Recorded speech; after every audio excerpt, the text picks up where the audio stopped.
I didn't know that it'd be so hard, yeah, for me to relax, finding my purpose. I don't know what makes me happy, don't know what makes me sad. I sit around and ponder emotions in my head. I give up, no matter what I do, I'm not enough. I try so hard to stop, I give in to every single bad temptation. And I just wanna feel like a good person, a good person. When I wake every single morning now, I give up. No matter what I do, I give up. I give up.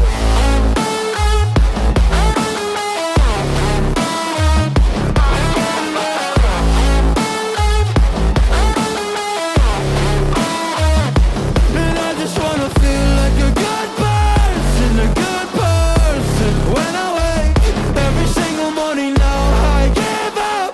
I give up. I just wanna feel free without any expectations. So many people think they know me, but they only know my music. And there's so much opportunity, so hard to make the most of it. When you feel so depressed and your bed whispers just to stay in it, I think I've had enough of it. I know that I'm not gonna win, surrendering. Sa mga nag-aabang dyan ng bagong modelo ng Rusi Delta 125, finally dumating na nga dito sa Rusi Panabo. At syempre, hindi natin papalagpasin na hindi ito mabigyan ng silip. Kaya naman, in this video guys, alamin natin yung kanyang specs, features, at syempre yung kanyang updated price. Kaya naman tara, samahan yung ikutan tong motor na to. Let's go! So, nasarapan natin guys itong bagong modelo ng Rusi Delta 125. Kung natatandaan nyo guys, na-review na natin yung older version ito, yung color orange. And sabi nila, bago daw itong modelo, kaya naman atin itong bibigyan silip. So, dito tayo guys sa kanyang overall looks. So, pagdating sa itsura niya guys, yung pinagkaiba nito doon sa nakaraang version is of course yung kanyang decals. Mas modern na yung decals niya ngayon kumpara dati. And meron siyang color combination na black, yellow, white, at saka meron din siyang orange dito banda sa may Rusi. Dito sa front look niya guys, ayan, may sticker siya na Euro 3. So napakaganda niyan guys, it's because malinis na po yung buga ng kanyang tambucho, no? Napaka-environment friendly na. So siya po ay Euro 3 compliant na. So meaning pag bumuga to ng usok, napaka-friendly na po sa environment. At the same time, meron siyang R na logo dito which is yung kanyang brand. And meron din po siya mga decals dito which is faded yellow. Tapos ito may mga line na puti. Ayan. At saka black, white color dito. Same din sa kabila. Pagdating naman sa fender niya guys, ginaya yung kulay ng decals niya which is parang faded yellow, ano. So dito may decals din. Ayan. Tapos may Rusi sticker dito. May decals din dito. No? So, napaka-eye-catchy niya guys. Actually, pag halimbawa dinaan mo to sa kalsada, mapapalingon yung nakasubayan mo kasi nga napaka-attractive nung kanyang itsura at saka nung kanyang kulay. Plus, ito guys ay naka-LED na po yung kanyang turn signal. Ayan, naka-LED na. Yung kanyang headlight is bulb type pa rin. Pero kahit ganun pa man, napakalakas pa rin naman ang bugan nito during your night ride. Suspension, ginamit telescopic with rubber boots. So, advantage na may rubber boots siya guys para hindi madaling matamaan ng mga bato-bato yung telescopic niya, no? Ayan. Tapos, pagdating naman sa gulong, sa mags, bago din. Binago na po yung mags niya kasi dati napakasimple lang po ng design. Pero ngayon, talagang napaka-premium na po ng itsura niya sa personal. Ayan. So, dalawa yung kulay niya guys, matte black at saka para siyang silver. Ayan, no? Tapos ang ganda po ng design. Yung braking system na ginamit sa front is single disc with dual path piston brake caliper. So makakaasa kang napakaganda na po ng braking system niya sa front. At meron din po siyang front tire size guys na 2.50 by 17. Ayan. So this one guys, sa mga nagtatanong tubeless na ba? Well, this one guys is tube type pa rin. No? Meron pa po siyang interior. Tapos yung pangalan ng kanyang tire is Sion NJ KKK. Ayan, yun yung nakalagay dito sa tire niya. Pagdating dito, sa kanyang gilid, may decals pa rin naman siya guys. Ayan, napaka-ganda. Ayan, may lining na yellow, may pangalan na Rusi dito. Ayan, decals din to. And meron na din siyang undercowl, pag-protekta to sa bato para hindi madaling matamaan yung engine niya. And sa mga nagtatanong, carb type pa rin po siya. Ayan o. Ayan yung carb niya. Tapos, meron din siyang patay ng fuel dito. Ayun, off at saka on. No? So, kung gusto mong mag-fuel reserve, off mo lang. Tapos, gusto mong i-on, ayan yung pihitan niya.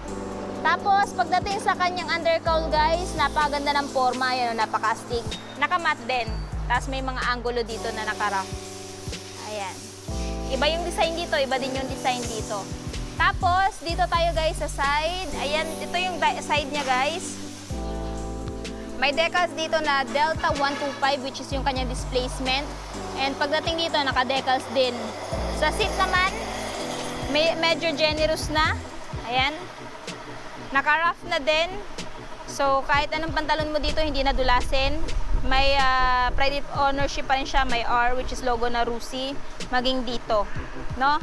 Tapos, dito tayo guys sa kanyang mga buttons or switches sa handlebar. May patayan ng ilaw. Ayan. Tapos yung high beam, low beam niya, dito. Turn signal switch, off. Yung kanyang horn, ayan, choke. Kapag nalamigan to at ayaw umandar, ito yung gamit ng choke.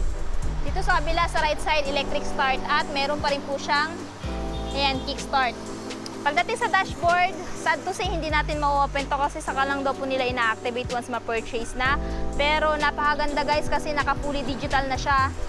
No? So lahat na information ni Rusi Delta nandito na. Tapos, yung susi niya, mechanical key pa rin. Pag binili nyo to, dalawang susi ang mapapa sa inyo. Meron pa kayong spare na isa. Pagdating naman sa lever, ayan guys, matte black. No?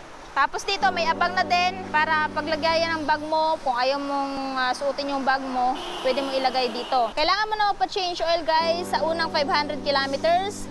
Then, ang second is every 1,000 kilometers na. So, may nakalagay na dito na information. So, hindi na kayo mako-confuse kung kailan kayo magpapa-change oil. Ayan. And etong si Delta 125 guys, meron siyang U-box. So, tingnan natin gano'ng kalaki yung U-box capacity niya, no? Taran! Ayan yung U-box guys. Medyo malawak na din yung U-box niya.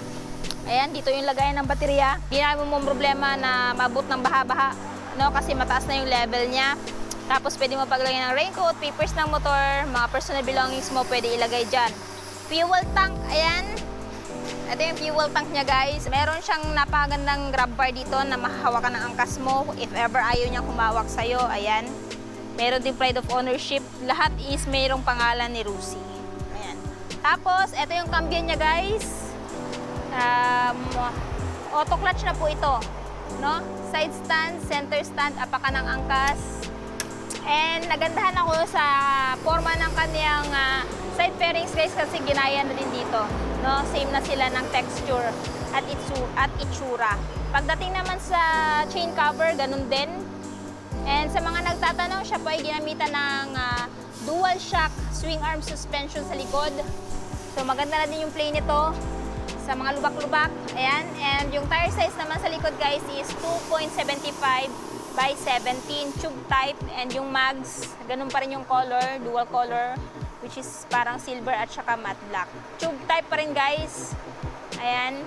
Tapos, kung gusto niyo palitan to ng semi-black tire, pwede naman din. Kung gagamitin nyo to na sa mga malulubak na lugar or malubak dyan sa inyo, pwede naman din. Pero kung ayaw nyo naman, well, ayan, hintayin nyo muna mapudpud to, ano. Tapos, dito, ito naman yung tail light niya guys, modern na din, no? Naka-LED na. Turn signal is naka-LED na din, full assembly nga pala siya. So meaning magkasama po yung brake light at saka yung turn signal light. Tapos, ayan, naka-reflector na din for added visibility sa gabi. Tapos may nakalagay dito na warning. Pagdating naman dito, ito yung tambucho niya na naka-Euro 3 compliant. Meron na ding side guard para hindi mapasok ikaw or angkas mo. Tatambucho, kasi napakasakit no, na-try ko na yon, talagang tuklap yung balat mo pag napasok ka dito, no. So, advantage na meron na siyang guard. Ayan. Tapos, apakan ng angkas, yung kickstart, apakan ng driver, at saka yung brake pedal, no. Tapos, ito yung itsura niya sa side. So, ang ganda po nung in-upgrade ni Rusi dito kay Rusi Delta. Mas modern na. Kumbaga, parang ito yung tinatawag nilang XRM ng Rusi. Ayan. Ayan. So, para kanino tong motor na to? itong motor na to guys ay para sa lahat. Pwede pang araw-araw, pwede din na pang negosyo, depende sa inyo. Pwede nyo din itong gawin pang Grab since marami naman ako nakikita sa Manila na naka-XRM or naka-ganito yung itsura na nagiging Grab. And pwede sa lahat, estudyante, if ever gusto nyo na magmotor or namamahalan na kayo sa pamasahe, pwede nyong i-purchase to since medyo mura tong motor ni Rusia, no? So ngayon, tatalakayin naman natin yung kanyang updated price. So, sa mga interested dito sa bagong Rusi Delta 125, ito nga pala guys ay may presyong 48,000 pesos kung bibilhin nyo ng cash. Ayan. Tapos, balita ko guys, naka-promo to, so zero down payment siya. Pero kung hindi siya naka-promo, meron siyang down payment na 3,000. Pero nga, naka-promo nga siya, so straight monthly siya ng from 2,090, yung monthly niya, nilesan pa na 300, magiging 1,790 sa 3 years. Anyway, ito nga pala ay available dito sa Rusi, Panabo City, sa may Salvacion. Ayan, along the highway lang siya. So, punta kayo dito guys para makapag-inquire kayo regarding dito sa motor na to. At kung may katanungan pa kayo, i-comment nyo na lang sa baba. Anyway, palagi ko naman binabasa yung comment ninyo. At kung meron pa kayong motor na gusto ipa-feature, i-comment nyo na lang din sa baba guys para maikutan din natin at magawa ng review. So, ayan guys, I hope nagustuhan nyo po itong video na to. At syempre, kung nagustuhan nyo, huwag kalimutan mag-like, subscribe, comment, share, ride safe, and God bless!